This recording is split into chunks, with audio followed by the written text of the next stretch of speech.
क्या आपने हाल ही में बुखार, गले में खराश या खांसी को सिर्फ मौसम का असर समझ लिया है?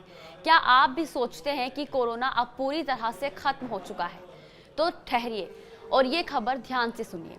आज हम बात करेंगे कोरोना के उस नए वेरिएंट की जिसने एक बार फिर भारत समेत दुनिया को चिंता में डाल दिया है। साथ ही जानेंगे ये नया वेरिएंट कितना खतरनाक है, किसे ज्यादा खतरा है और क्या अब फिर से वैसी ही स्थिति बन सकती है जैसी 2020 और 21 में बनी थी।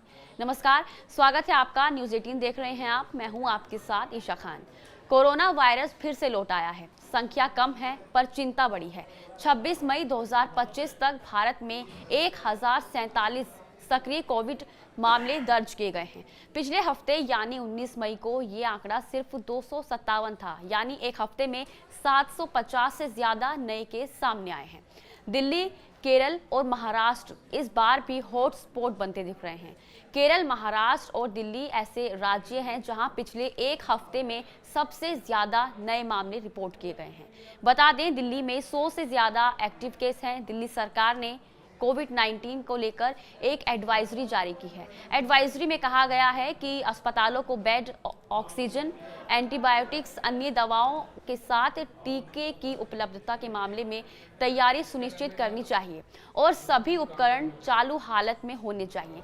वहीं केरल की बात करें तो वहां पर भी सबसे ज्यादा 430 एक्टिव केस मिले हैं। अब आप सोच रहे होंगे कि आखिर क्यों फिर से ये केस बढ़ रहे हैं, तो आइए जानते हैं। इसके पीछे की असली वजह दरअसल कोरोना का नया वेरिएंट JN.1 है, जो अब भारत में सबसे ज्यादा फैल रहा है। ये ओमिक्रॉन का ही सब वेरिएंट है, जिसे पहली बार 2023 में लग्जमबर्ग में देखा गया था। भारत में इसका पहला मामला दिसंबर 2023 में केरल में मिला था। अब ये तेजी से फैल रहा है। ऐसे में आपको सावधान रहने की बहुत जरूरत है। ये वेरिएंट बहुत तेजी से फैलता है। 30 म्यूटेशन इसके स्पाइक प्रोटीन में है। ये उन लोगों को भी संक्रमित कर सकता है जो पहले कोविड से ठीक हो सकते हैं। WHO ने इसे वेरिएंट ऑफ इंटरेस्ट माना है, यानी कि ये खास निगरानी के लायक है, लेकिन अभी डेल्टा या ओमिक्रॉन जितना खतरनाक नहीं है।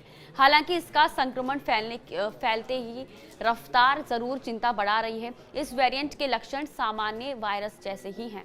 हल्का बुखार, गले में खराश, सिर दर्द, थकान और फिर कुछ मामलों में सांस लेने में दिक्कत। जिन लोगों को पहले कोरोना हो चुका है या जिन्होंने वैक्सीन ली है, वो भी इसके शिकार हो सकते हैं। जी हाँ, वैक्सीन की इम्यूनिटी अभी पूरी तरह से बेअसर नहीं हुई है, लेकिन समय के साथ इसकी ताकत जरूर कम हुई है।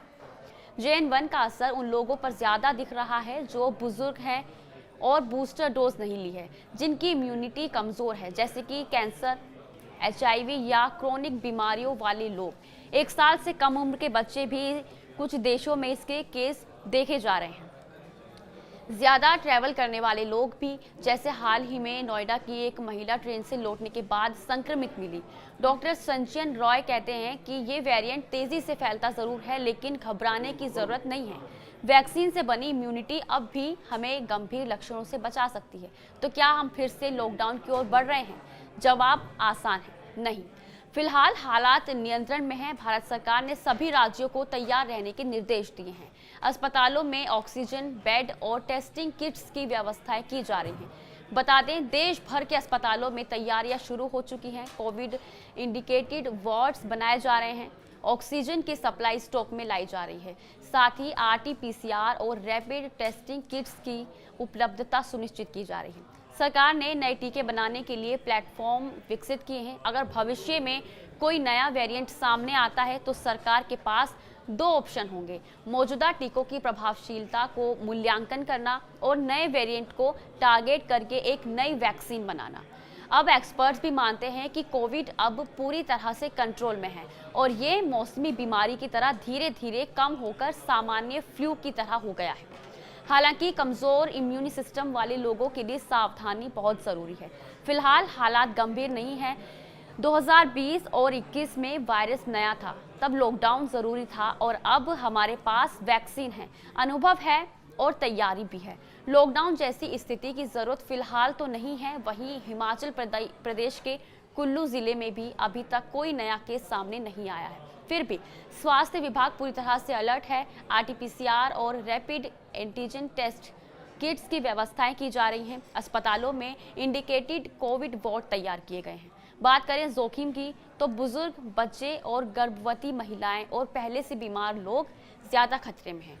High blood pressure, diabetes, heart disease, कमजोर इम्यूनिटी वाले लोगों को विशेष सावधानी बरतने की जरूरत है। इसके साथ ही विदेश में भी कोरोना के मामले रिपोर्ट किए गए हैं।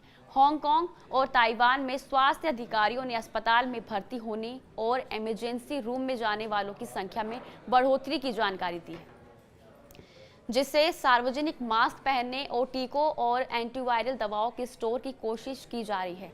सीडीसी के आंकड़ों के मुताबिक पिछले महीने कोरोना वायरस से हर हफ्ते औसतन 350 लोगों की मौत हुई है। एजेंसी ने कहा है कि हताहतों की तादाद तो बहुत ज्यादा है, लेकिन संक्रमण में कमी आ रही है। इसी के साथ आज के लिए बस इतना ही। नमस्कार।